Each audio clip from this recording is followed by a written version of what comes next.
This channel does not promote any violent, harmful, or illegal activities. All content provided by this channel is meant for an educational purpose only.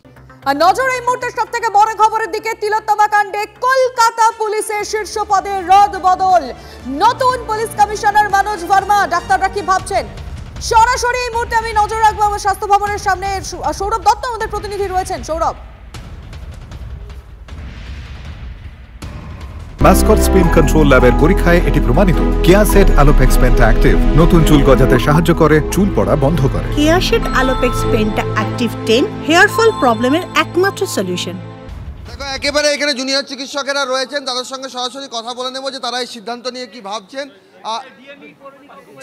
যারা এখানে রয়েছেন junior চিকিৎসকেরা, তাদের সঙ্গে একটু কথা বলে নেব। দেবাশিস, এক মিনিট। তাদের সঙ্গে যে কথা হচ্ছিল সেই জায়গা থেকে একটু দেবাশিসের কাছে যাব।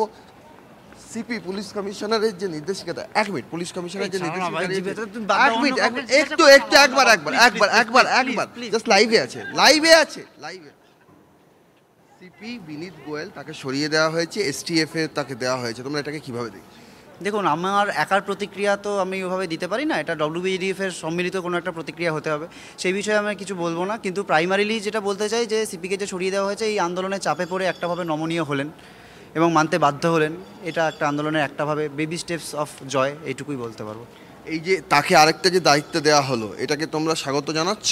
কি আমাকে দেখতে হবে, আমি জানি না। এসটি পদ থেকে সরিয়ে দেওয়া হয়েছে, তাকে স্পেশাল টাস্ক ফোর্স, সেই স্পেশাল টাস্ক ফোর্সের দায়িত্ব দেওয়া হয়েছে। স্পেশাল টাস্ক ফোর্সে তাকে যে দায়িত্বটা দেওয়া হয়েছে তাতে হচ্ছে যে তিনাকে এডিজি অ্যান্ড আইজিপি এসটিএফ করা হয়। আমার দেখুন, পুলিশের কোন স্তরে কে আছে এই ব্যাপারগুলো নিয়ে আমরা তো জুনিয়র ডাক্তার, এই ব্যাপার নিয়ে সঠিক ধারণা নেই। তাহলে আমাদের আলোচনা করতে হবে যে ব্যাপারটা কি।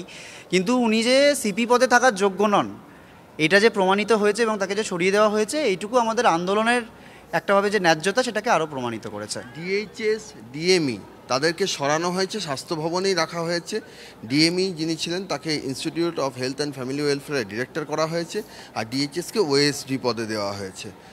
এইটাকে এখনও পর্যন্ত নতুন কোনো ডিএইচএস বা ডিএমই অ্যাপয়েন্ট করা হয়নি। এটাকে তোমরা কীভাবে দেখছো? তোমরা অর্ডার চেয়েছিলে সেই জায়গায়। দেখা যাক এবার এই কে নতুন ডিএমই হন, ডিএইচএস হন, তাদেরকে যে সরানো হয়েছে প্রাইমারিলিভাবে, এইটুকু যে দেখুন এটা তো হওয়ারই ছিল, কালকে যখন প্রতিশ্রুতি হয়েছিল এটা হওয়ার ছিল। দেখা যাক এবার বাকি জিনিস কী হয়। আর তুমি বুঝতে পারছো যে ওনাদের জিবি মিটিং শুরু হয়েছে, সেই জেনারেল বডির মিটিং, সেই জেনারেল বডির মিটিং আর কিছুক্ষণের মধ্যে শুরু হবে। সেই জায়গায় তারা সেই বিষয়টা নিয়ে আলোচনা করছেন। তোমরা অর্ডার চেয়েছিলে, অর্ডার বেরিয়েছে। সিপিকে পুলিশ কমিশনার যিনি ছিলেন বিনীত গোয়েল তাকে সরিয়ে এখন তাকে করা হয়েছে ডিরেক্টর এডিজি এসটিএফ করা হয়েছে। এটাকে তোমরা কিভাবে দেখছো? Additional director general special task force. আমরা পরিষ্কার প্রথম থেকে জানিয়ে এসেছি গত 38 দিনের ঘটনায় যারা যেরকমভাবে নিষ্ক্রিয় ভূমিকা রাখতে গেছেন, যারা প্রশাসনিকভাবে একেবারেই ব্যর্থ বলে প্রমাণিত হয়েছেন, তাদেরকে প্রশাসনিকভাবে অপসারণের জন্য আমরা এই অর্ডারটি দেখেছি।